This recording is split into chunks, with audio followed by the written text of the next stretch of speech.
Now, if you're listening to this podcast, chances are that you have also realized that content is starting to reach the limits of its utility and its appeal. In fact, there's so much content around, and with AI, so much of this content is generated that is not even personal, that we need to look for the next way to engage with our prospects and our clients. And the way that we do that is with interactivity and with quizzes and other tools. And I'm really excited because my guest today works for a company that has clients including Forbes, Salesforce.com, and Tableau. Many of the world's largest companies all rely on this company's quiz and integrated engagement apps to help them to generate leads. And in one case, for example, one company has got over 160,000 visits to their website due to a quiz. We're going to talk to the CMO of a company called Outgrow. Saksham Sharda is joining me from Holland today, although the company itself is registered in New York. Saksham, welcome to the show. Thanks so much for having me, James. Well, thank you, because as I said in the introduction, content creation has to some degree run its path. And we have to have another way of getting people to have a conversation with us when we can't necessarily be online or in the room with them when they're looking at our website, for example, or even on our social media.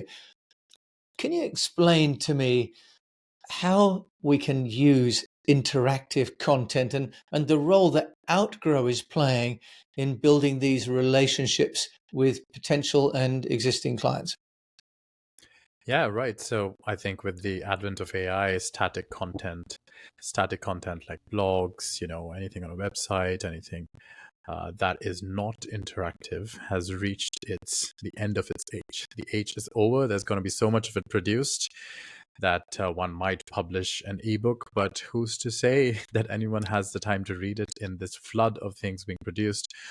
So what you need is to learn from what ChatGPT does. For instance, is you need to make things interactive, and the easiest way to do so is by making quizzes, calculators, anything that is not static. Quizzes, calculators, polls, chatbots, assessments, recommendations, all of these where your tool asks your users or website visitors a couple of questions, and based on that gives them a couple of recommendations. And this can be used for like businesses across the board. Now, I'll just give you an example of a quiz that has been hiding in plain sight. For instance, when you walk into a McDonald's, you see this huge screen where they ask you to build your own burger, by selecting a different bun type, a different meat type, vegetables, etc. And that is basically a quiz, because what you're doing is you're choosing, and there's a question posed to you, you choose one thing, then another question is posed to you based on how you answered the first question, and so on and so forth. And that's a quiz. And this is universal. You'll see it on the Tesla website for building your own car. You'll see it on a lawyer's website who's trying to tell you how much money you can save by choosing his legal services over someone else's legal services. That's a calculator. So you just see how universally it's present. And we help businesses across the board, 21 different industries, real estate, law, finance, help them build these quizzes and calculators on our website, outgrow.co. Without knowing how to code, you can do it all by yourself. Saksham, fascinating, as you say, the impact of AI is kind of exhausting human appetite for static content. You mentioned on outgrow.co, and at the end, you're actually going to kindly give us a coupon which people can use, our listeners can use to get a discount on subscription to Outgrow. You mentioned you've got 21 different industries. Why would you need, if you like, to have different industry types? Aren't all quizzes effectively the same? You're asking people a few questions and giving them a few options and getting the data. What's the difference? So I'll give you, for instance, and this is how I have learned so much by working with all these different industries and making templates for them.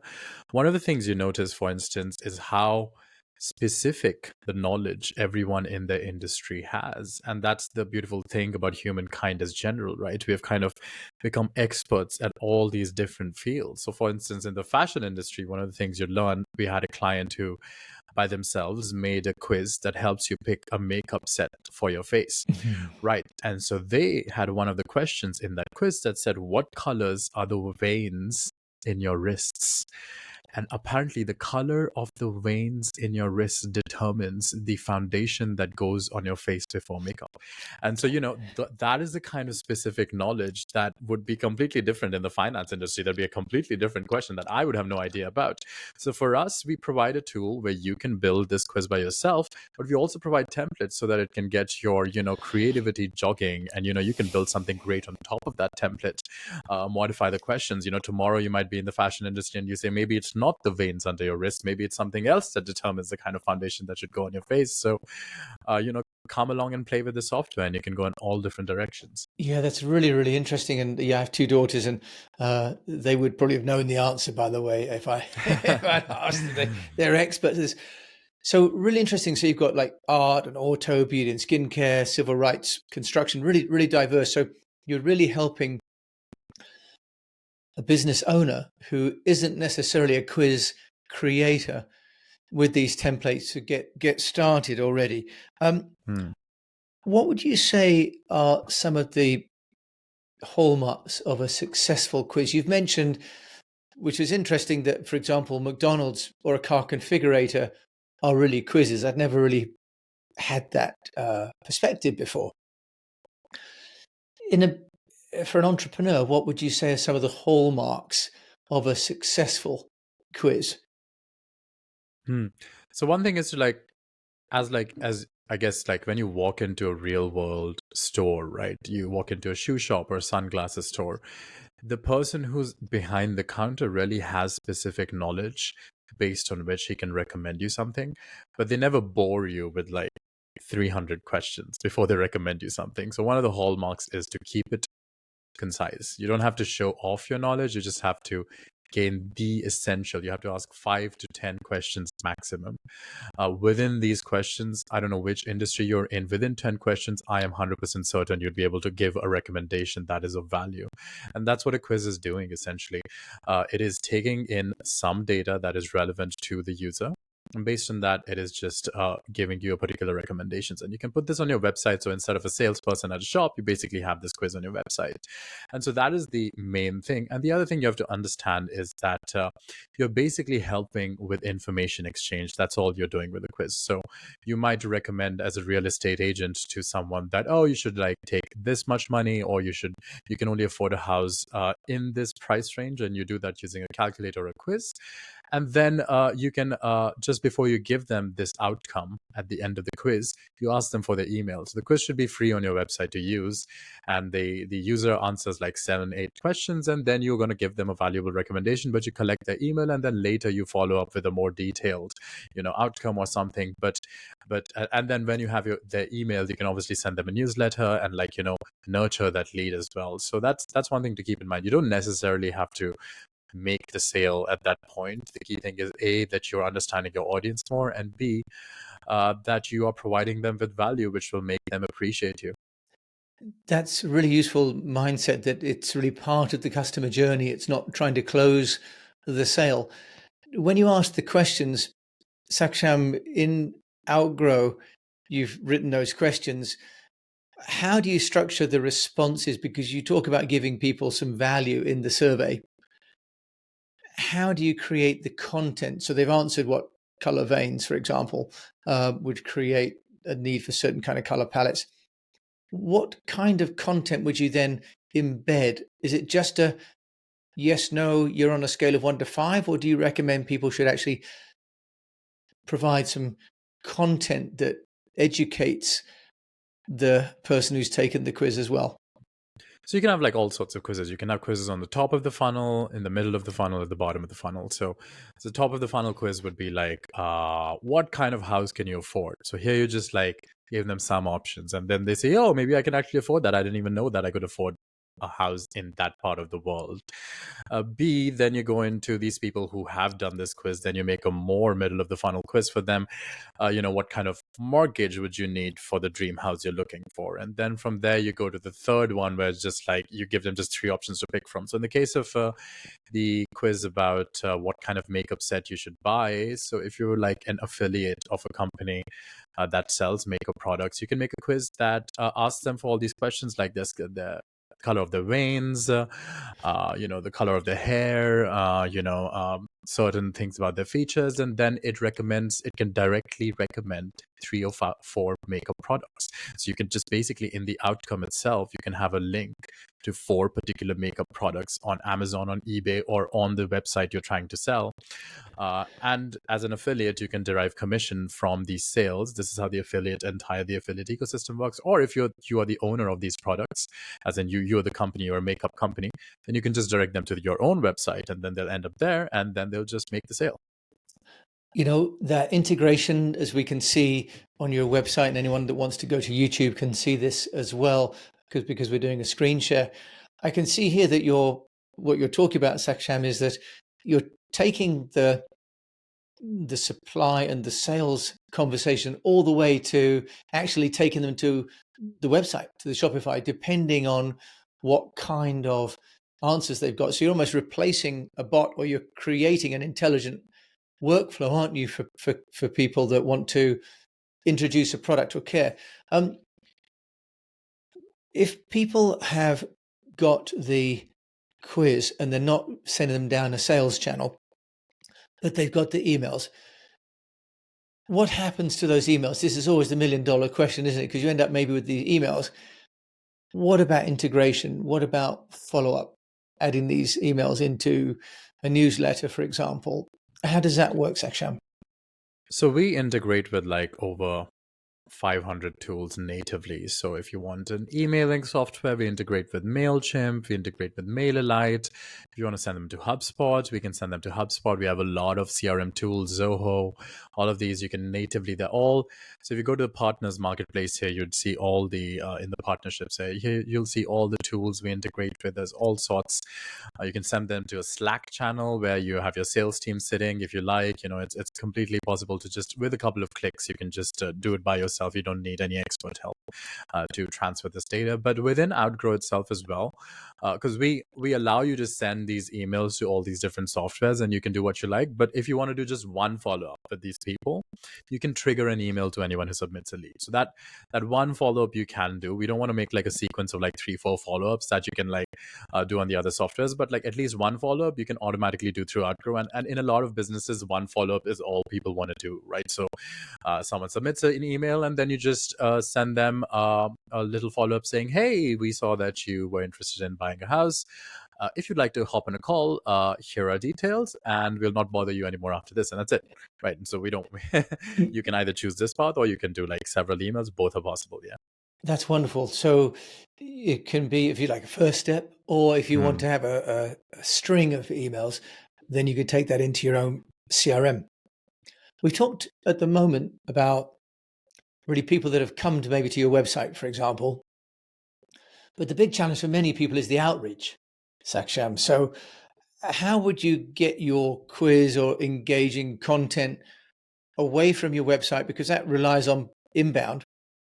And we want to get people that maybe don't know about us. So how do we distribute the survey to get people, if you like, where they might be if they're not necessarily going to be on our website? Yeah, for sure. So we have like a partnership with Facebook and all its platforms. So one of the things you can do is on your Facebook business page, you can embed the quiz itself. So, through that, you can channel some traffic. But in addition to that, you can put these quizzes, the links to these quizzes in your Instagram stories, so people can just swipe up and end up on the quiz directly from Instagram or on TikTok as well. So the possibilities of driving social traffic are endless. And so, especially like when you look at, like, for instance, we have a lot of fitness influencers on Instagram using quizzes, because they use fitness quizzes to help people determine what kind of workout schedule they should have, right? Based on a person's weight, based on a person's, time, how much free time they have. So they make a quiz about like which is the perfect workout routine for you, and fitness influencers are like, all over Instagram. So they put it in their Instagram stories, and then people through the stories end up with the quiz. Through that, these influencers collect more data and they're able to make personalized plans. So the possibilities here are endless. But if you're not doing socials, then instead of that, you can also go to like Quora or like Reddit or these websites, and there you can also post like in threads that are relevant to the particular discussions that your industry is in. You can mention that, hey, here's a quiz that'll help you, check your perfect fitness plan, or here's a quiz that will help you determine the right makeup that you should be putting on your face, and this quiz helped me, so on and so forth, right? So you go to the places where people are looking for answers, and then you post a quiz, because you're not really being salesy, you're really giving information, so you're not going to get banned or something. And that's wonderful, because so often, if you're, for example, commenting on someone else's post, you're maybe opening a conversation, which then becomes quite a thread. But if you have a quiz, then you can get them to have an interaction with you, and as you say, get much more data as well, and give them much more finessed answers too. We've got also on the website about quizzes and giveaways, Saksham. What kind of giveaways are we talking about? Because it's one thing to interact with the content, but if we want to do, for example, prize draws, which could be really great incentive to get people to enter. And I know that when it comes to, for example, some FMCG products, early doors, product gifts, and so on are really useful. How would you use Outgrow for that kind of case study?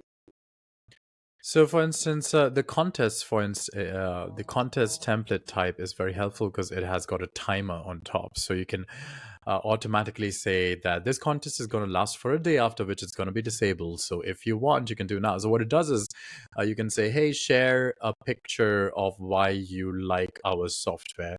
And then based on the number of likes and engagements you get on your post, you might be the winner or not. So we have a contest template type, which automatically collects the amount of likes your post got, and you can see a leaderboard to see who's winning the contest and who's not going to win the contest. So it creates this hype where everyone is in a competitive mood and there's suspense who's going to win. So that's a helpful landing page also for advertisements and stuff. So that is definitely a way in which you can give away one thing for free, like a shirt of your podcast brand name, or like a chance to come on your podcast. You can put it on a contest, and then several people compete based on whoever gets the most engagement for your podcast is the one who gets to come on your show. So the possibilities with interactive content are endless. So instead of like just making a static post about saying, hey, whoever gets the most engagement comes on my show, you can instead have like a live contest that is actually seeing who's winning right now and not.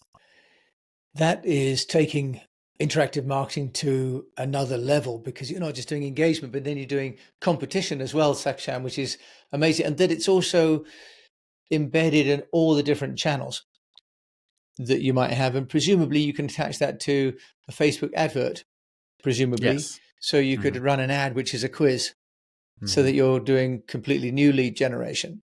Would that be the case? You can embed it in 8 different types. You can have it as a full page embed on your website. You can have it embedded in your Facebook post.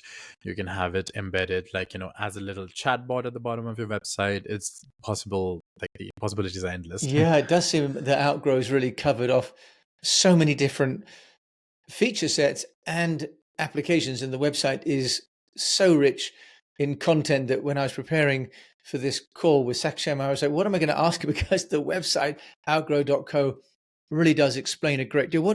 One thing that the site doesn't explain is what makes a bad quiz or engagement. We talked about what makes a good one, not too many questions, for example. But in your experience, because you're the CMO, the Chief Marketing Officer there, you must have seen some real howlers, some quizzes that just didn't take off. And any observations, without naming names, of course, or shaming anyone, of what people tend to get wrong? So I think the key point is that you need to ensure that the questions remain less than 10 questions. So it's also what makes it good, but also what makes it bad. The more questions you have, I feel the less important. People are going to give it less importance depending on that. So yeah. So that's one thing. And the other thing to keep in mind is don't get into too much technical knowledge. You always have to understand that you might be an expert in your field, but others are complete novices. So you have to understand that if you pose too many technical questions, they would be like, oh, okay, this feels like an exam and I don't want to be sitting in an exam. So that is the main thing to keep in mind. Yeah. Okay, so not to make it too boring, right? I mean, to try and Yeah. make it Yeah. lighthearted and amusing. And can one embed video and images, presumably, in the quizzes as well to lighten this up? It's not all just text and numbers and scales. Can one embed what? Sorry. Videos or music or Yes, for sure. images. You can have videos, images, GIFs, which I would highly recommend because GIFs are quite helpful in uh, providing a short video. So it's just like a 3-second video instead of having to watch the entire video. It's just a 3-second video that is keeping you entertained. So yeah, definitely. Uh, keep GIFs you can embed. You can have a video that like explains before the quiz even starts what your company is about. So you can have that. Or another thing is that, if for instance you are a technology company or any company that wants to give a particular tutorial, right? Or like for instance your podcast is a video. So the point is when you recommend different, if someone comes to your website and says and answers a couple of questions and then goes to you can show them different outcomes with different videos, so different outcomes contain different episodes, and that is something that'll be of help. Yeah. Yeah, that's a very interesting thing. How does it find the episodes to share? I can see that it's like the quiz with McDonald's in a way. It's you like this, and this, it'll take you to. How does it decide which inventory to pull? How does it know which show to deliver? Do you have to code that yourself? How does it decide which inventory to pull? Yeah, because you said if someone answers a certain set of questions, you could decide which podcast interview they're interested in, or I guess which car product or whatever. How does it Yeah. decide what to deliver, Hmm. what to pass back? Yeah, it's just that you build the logic into the quiz. So if someone like answers the first question and chooses option C, and then someone answers the second question, that same person, and chooses option A, then based on what choices they made, if most of their answers were C, they get a different, in all the questions, if most of the answers were a particular pattern, they get a different outcome, and you can easily map that yourself. It's just a matter of drawing lines automatically in the builder, and it does that for you. So yeah. Oh, that's And you very can also nice. like have them take different parts. So someone who answers A might be shown completely different questions than someone who answers B. So there are different routes you can take, but it's basically like making a flow chart. So it's actually quite easy. Okay. Sounds more complex than it is. Well, as you say, the theory behind it is sophisticated, but it looks as though at Outgrow, it's been made to be easy. And you're going to kindly share a coupon in a little while that people can use to get a significant discount. You are also the CMO, so the Mhm. Chief Marketing Officer. So you've been building what is basically a brand for a SaaS. You're in Europe, the company's based out of New York. Plainly, it's got clients all over the world. How are you building the brand for Outgrow? Love to hear your expertise there. So the idea is to convince everyone that it is an all-in-one interactive content solution. So unlike the other brands out there that offer you to build a form or like, a quiz, we really allow you to build like 8 different types of interactive content. So once you're on your software and you get a hang of it, which is not really hard, you can really like expand the ways in which you can market all over the place. So that is one way that we're trying to really position our brand. And the second thing that we do is that we go to a lot of events. We have a lot of partnerships with some of the biggest events in the world. And these are also not like monetary partnerships. These are all for free because they really do like our software. So we have been to the Web Summit. We've been to Collision in Toronto. We've been to the Next Web in Amsterdam and CES Las Vegas. So all of these Mobile World Congress, we've like partnered with a lot of companies like Nokia, Samsung, and all of these people. What we really try to do is to get a brand noticed by really just showing, even at these events, how well these quizzes do. So yeah, that's basically what has been our strategy for getting our brand name across. Yeah, oh, and it's plainly working. I found, Outgrow and reached out because I was so excited to see what you're doing. Because, as you said, there's a lot of form builder Mm. sites, but they're lacking this interactivity and the engagement and also the distribution. Yeah, for sure, because like elements. you can make a form on Google Form itself. You don't really need a special form builder website to make a form. Google Forms is quite adept at making these forms itself. It's just that if you really want to make a good interactive experience, you need to think beyond a form. That is a quiz, and a quiz allows you is just a more interactive form with more logic jumps that allows you to give different outcomes. Whereas the form is just collecting data, and people don't always just like to give their data. Yeah, no, and I think the current sort of data collection is really not a long way off static Hmm. content, to be honest, and there's not much incentive for people. Speaking of Hmm. incentives, Saksham, I am going to ask you for your podcast recommendation in just a moment, but you've kindly got an offer for listeners of the Unnoticed. So would you like to share what that is for anyone that's wants to find this? It's on outgrow.co, and the pricing is actually, to be honest, very, very reasonable. Do you want to just take us through what it would cost someone and the offer that you've got for them? Yeah, so for sure, to begin with, anyone can just use a 7-day free trial from our website to see if the quiz works for them. Use a template. That's all for free for 7 days. If it doesn't work for you in 7 days, you'll know already. So you really don't need to get a plan, right? So just go and build something, and it's all for free for 7 days. It won't take you much time. And then if you do see that it works for you, then you can start from any of these plans that you can see there. And if you want a discount, you can just go to the chat bot at the bottom right of our website and just type unnoticed 20% and claim a discount.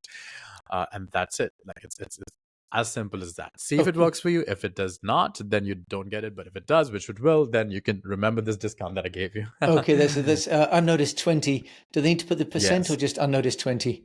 Unnoticed 20 should work as well. Yeah. Okay, perfect. And just so you know, there's a freelancer package which enables you to have 5 types.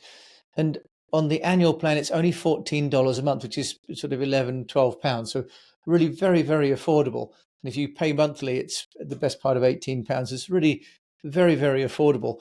And you can move up the scale, of course, depending on how many you want to, how Hmm. many different content types you want. But for most people, that entry level would more than suffice.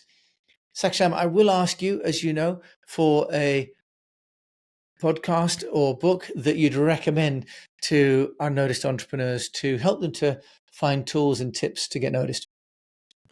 For sure, you should listen to the Market of the Month podcast that I host, which is which really covers like all these diverse range of industries that I've been talking about. Like I've talked to everyone in literally every industry, so definitely give that a look. We have interviews with Nokia, Samsung. Microsoft, the European Union's tech commissioner, the United States employment tech commissioner, all of them have been on the show and talked about it. So definitely give that a listen. Okay, just repeat the name of the show for us. Marketer of the Month. Marketer of the Month. And of course, we'll put a link to that in the show. Saksham, thank you for being, my marketer of the month by coming on the show and explaining how really in this day and age of AI, we've got to build engagement, not just content. So thank you so much for coming on the show to share that message with me. Thanks so much for having me on the show, Jim. Well, it's very rare that we get to see technology that enables us across not just the practical implementation, but also across the business. The fact that you can create these quizzes and integrate, for example, your e-commerce, or that you can distribute those across your social media makes this such a different platform than the static forms and questionnaires that one sees so often. That's why I was so keen to have Outgrow on the show today. So if you've enjoyed this, do head over to outgrow.co. We don't have a relationship. I'm not an affiliate. I just really think that it's a great product. And if you've enjoyed this show, then do please review it on your player of choice. And just remember that we don't leave any unnoticed entrepreneur behind. And until we meet again, I just do encourage you to keep on communicating.